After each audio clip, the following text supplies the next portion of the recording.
Imagine viver em um mundo onde libélulas tinham o tamanho de águias, centopeias rastejavam como serpentes e escorpiões marinhos atingiam proporções semelhantes às de um crocodilo. Parece roteiro de ficção científica, mas esse mundo existiu. Há centenas de milhões de anos, a Terra foi o lar de criaturas tão gigantescas que hoje seriam consideradas monstruosas. E o mais intrigante é que não se tratava de magia ou mutação genética aleatória. O segredo estava no ar. Sim, o simples ato de respirar era diferente. E isso foi o que moldou a evolução de seres de proporções inimagináveis. Mas o que havia de tão especial na atmosfera daquela era? E por que esse fenômeno desapareceu, dando lugar ao mundo que conhecemos hoje? A resposta está enterrada nas camadas mais profundas do passado geológico da Terra. E ela pode transformar completamente a forma como enxergamos a vida, o clima e até mesmo o destino da nossa espécie. Essa jornada começa no período Carbonífero, entre 359 e 299 milhões de anos atrás. A Terra era uma estufa natural colossal, coberta por florestas densas, pântanos intermináveis e um clima quente e extremamente úmido. Nesse cenário surgiram os primeiros grandes ecossistemas terrestres complexos. Mas o que realmente se destacava era a atmosfera. Os níveis de oxigênio atingiram um pico sem precedentes na história do planeta. Estima-se que o oxigênio representava até 35% do ar, muito acima dos 21% atuais. Essa abundância foi alimentada por uma explosão de vida vegetal, especialmente musgos, samambaias e árvores primitivas que cobriam os continentes como tapetes. E verdes, essas plantas absorviam enormes quantidades de dióxido de carbono e liberavam oxigênio em uma escala massiva. O resultado foi um planeta literalmente superoxigenado, o ambiente perfeito para o surgimento de criaturas gigantescas. Insetos e artrópodes foram os grandes beneficiados por esse cenário.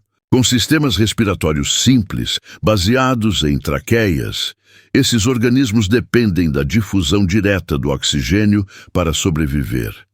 Em um ambiente com mais oxigênio disponível, essas limitações fisiológicas eram superadas. O corpo podia crescer mais, os tecidos se expandiam com eficiência, e a sobrevivência era possível mesmo em tamanhos colossais. Foi assim que criaturas como a meganeura, uma libélula com envergadura de quase 80 centímetros, dominaram os céus. No chão, a artropleura, uma centopeia pré-histórica que podia ultrapassar 2 metros de comprimento, rastejava por entre a vegetação densa. E nos oceanos, escorpiões marinhos com mais de 2 metros de comprimento caçavam com agilidade e precisão. O oxigênio não era apenas um recurso essencial. Era a própria força motriz por trás do gigantismo da vida paleozoica. Hoje, a atmosfera contém cerca de 21% de oxigênio, suficiente para sustentar a vida atual. Mas durante o fim do Carbonífero e o início do Permiano, os níveis chegaram a 35%. Essa diferença, aparentemente sutil, teve consequências profundas para a fisiologia dos seres vivos. Para entender isso, é necessário compreender como o oxigênio afeta o corpo de diferentes organismos, especialmente os invertebrados. Insetos, por exemplo, não possuem pulmões. Em vez disso, contam com traqueias, tubos internos por onde o oxigênio entra diretamente nos tecidos. Esse sistema funciona bem em corpos pequenos, mas impõe um limite físico ao crescimento. Porém, em um ambiente com mais oxigênio, essa barreira é superada. Com 35% de oxigênio no ar, os insetos conseguiam absorver gás suficiente para sustentar corpos muito maiores. As limitações respiratórias eram praticamente anuladas e o crescimento inevitável. Essa é a explicação mais aceita hoje pela paleobiologia para o surgimento de insetos gigantes. Mas a ciência foi além da teoria. Diversos estudos experimentais tentaram recriar essas condições em laboratório. Um dos mais conhecidos ocorreu na Universidade do Arizona, onde cientistas criaram câmaras com níveis elevados de oxigênio e observaram o crescimento de baratas, grilos e outros invertebrados. O resultado foi imediato. Os insetos cresceram mais rápido e atingiram tamanhos superiores aos de seus pares, criados em atmosferas normais. A experiência demonstrou que o oxigênio é um fator limitador físico direto, e quando essa limitação é removida, o crescimento se torna inevitável. Foi como abrir uma janela experimental para enxergar o passado, um fragmento da Terra antiga recriado em laboratório. Mais impressionante ainda foi descobrir que esse efeito atmosférico não se aplicava igualmente a todos os animais.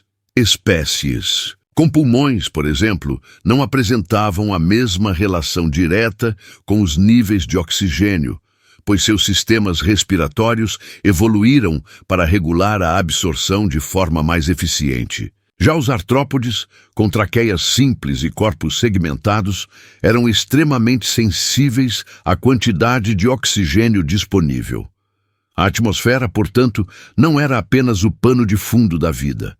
Era a principal força que esculpia o tamanho, a forma e os limites de diversos seres vivos. Mas tudo o que sobe, uma hora desce. E com o oxigênio não foi diferente. No fim do Carbonífero e início do Permiano, algo dramático aconteceu. Os níveis de oxigênio começaram a despencar, de 35% para valores próximos aos de hoje. Essa mudança invisível e silenciosa marcou o fim da Era dos Gigantes. E o mais curioso é que a mesma vegetação exuberante que havia gerado a superabundância atmosférica foi também sua ruína. O clima ficou mais seco. Os primeiros grandes desertos começaram a se formar.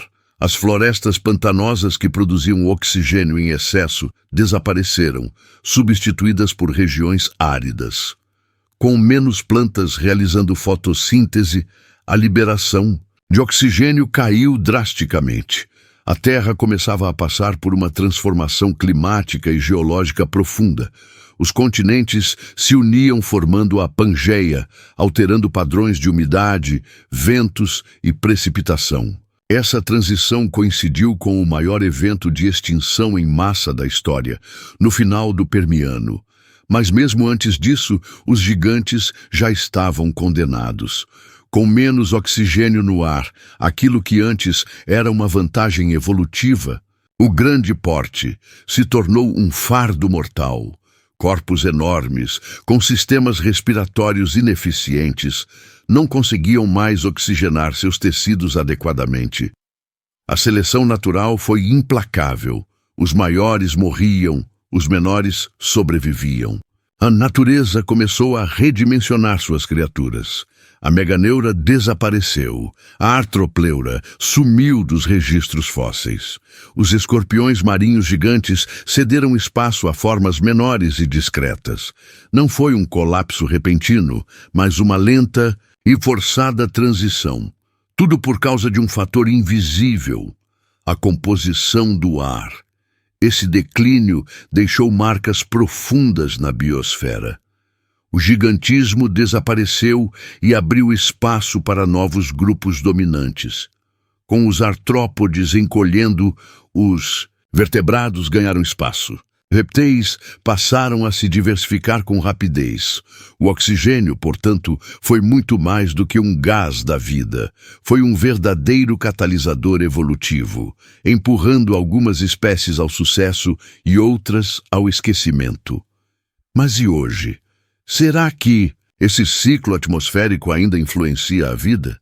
E mais, será possível no futuro que a Terra volte a abrigar criaturas descomunais? O que aconteceu há centenas de milhões de anos não é apenas uma curiosidade da história natural.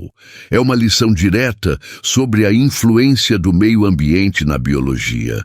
Hoje, a atmosfera continua moldando as formas de vida, mas com uma diferença crucial. Agora, nós, humanos, somos uma força geológica ativa. Emitimos gases, alteramos ecossistemas, modificamos a composição do ar em escala planetária. E isso nos leva a uma pergunta inevitável. Será possível uma nova era de gigantes? A ciência já demonstrou que ambientes com mais oxigênio podem gerar efeitos fisiológicos dramáticos, mas também vêm com riscos. Atmosferas superoxigenadas são altamente inflamáveis e instáveis, perigosas para organismos complexos. Na Estação Espacial Internacional, por exemplo, os níveis de oxigênio são rigorosamente controlados, pois qualquer variação pode ser letal. Ainda assim, em ambientes de laboratório, pesquisadores já conseguem simular microclimas inspirados no passado paleozoico e observar como eles afetam o desenvolvimento de plantas, insetos e micro-organismos. Ou seja, temos a tecnologia para recriar fragmentos da antiga Terra. O que ainda não compreendemos por completo são os efeitos de longo prazo dessas manipulações. Outro ponto importante é o uso desse conhecimento atmosférico para entender o impacto das mudanças climáticas atuais. Se no passado a queda do oxigênio levou à extinção de gigantes, hoje vemos algo semelhante com o aumento de gases como o CO2 e o metano. Espécies são forçadas a migrar, adaptar-se ou desaparecer. A diferença é que hoje as mudanças são muito mais rápidas do que qualquer transição natural registrada. O passado, então, torna-se um espelho incômodo, mas essencial. Ele nos mostra o que pode acontecer quando o clima deixa de ser um aliado e se torna uma ameaça. Em teoria, sim, um aumento gradual e controlado do oxigênio poderia permitir o surgimento de novas criaturas gigantescas. Mas estaríamos preparados para isso? Conviver com seres que hoje só vemos em museus e ilustrações seria viável?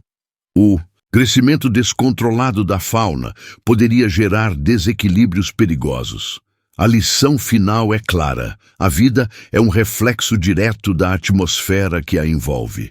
E compreender essa relação não é apenas uma curiosidade científica. É um passo essencial para garantir um futuro equilibrado, sustentável e consciente das forças invisíveis que moldam cada ser vivo sobre a Terra. Se você gosta de explorar os mistérios do passado e as conexões ocultas que moldam nosso mundo, inscreva-se no canal. Aqui, cada vídeo é uma viagem ao desconhecido, com os pés na ciência e os olhos no infinito.